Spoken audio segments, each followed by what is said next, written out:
जाता येत नाहीये।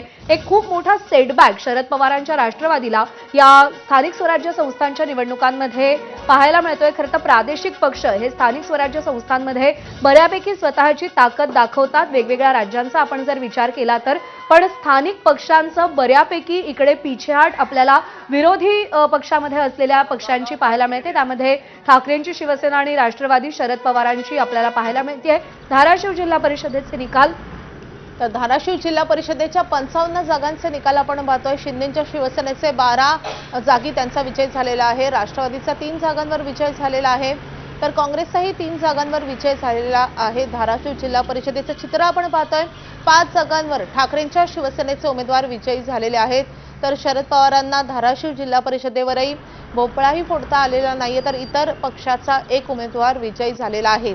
तर धाराशिव जिल्हा परिषदेमध्ये भाजपनं 8 जागी विजय मिळवलेला आहे। रायगडमध्ये काय चित्र आहे आपण पाहतोय। रायगड जिल्हा परिषद मुरुड मतदारसंघात शिवसेनेचाच बोलबाला पाहायला मिळतोय।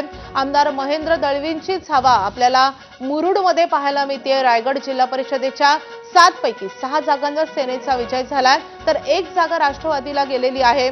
मुरुड मतदारसंघात शिवसेनेचा बोलबाला पाहायला मिळतोय, अर्थात शिवसेना विरुद्ध राष्ट्रवादी असा थेट सामना आपल्याला रायगडमध्ये प्रत्येक निवडणुकीत पाहायला मिळतोय।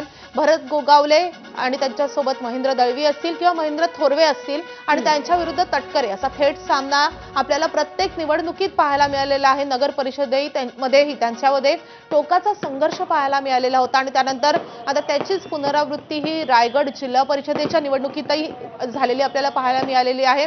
आता पूर्णपणे जिल्हा परिषदेचे जे चित्र आपल्या समोर आलेलं आहे त्या आकडेवारीवर आपण एकदा नजर टाकूया। तर जिल्हा परिषदेचे 731 सदस्य त्याच्यासाठी निवडणुका झाल्या आणि भाजप सगळ्यात मोठा पक्ष ठरलाय 201 जागांसह।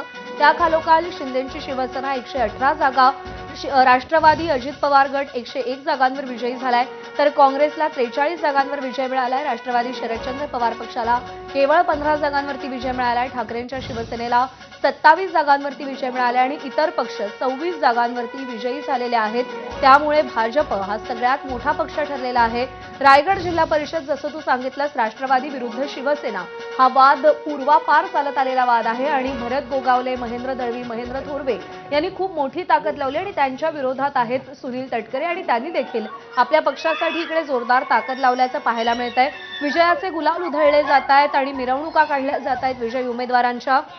लातूर जिल्हा परिषदेमध्ये सुद्धा विजय झालेला आहे। समाजवादी पार्टीनं खातं उघडलेलं आहे धाराशिवमध्ये आणि आता उमेदवार हे गुलालात रंगलेले आहेत। पुणे जिल्हा परिषदेचं दृश्य, एकूण 73 जागा, 20 जागा या भाजपला मिळालेल्या आहेत, 3 जागा शिंदेच्या शिवसेनेला, तर आश्चर्यकारकरित्या अजित पवारांच्या राष्ट्रवादीला भाजपपेक्षाही जास्त जागा 27 जागा, काँग्रेसला 0 जागा, ठाकरेंच्या शिवसेनेला 2 जागा इकडे मिळालेल्या आहेत, शरद पवारांच्या राष्ट्रवादीला 3 जागा मिळालेल्या आहेत, तर इतर पक्षाला एकही जागा पुणे जिल्हा परिषदेत मिळालेली नाही। हे सगळे अपडेट आपण पाहतोय। पुढचं सातारा जिल्हा परिषदेचे निकाल आपण पाहतोय। एकूण 65 जागा, भाजपला 32 जागांवर विजय मिळालाय, शिंदेच्या शिवसेनेला 10 जागांवर विजय मिळालेला आहे, राष्ट्रवादी पक्षाला 18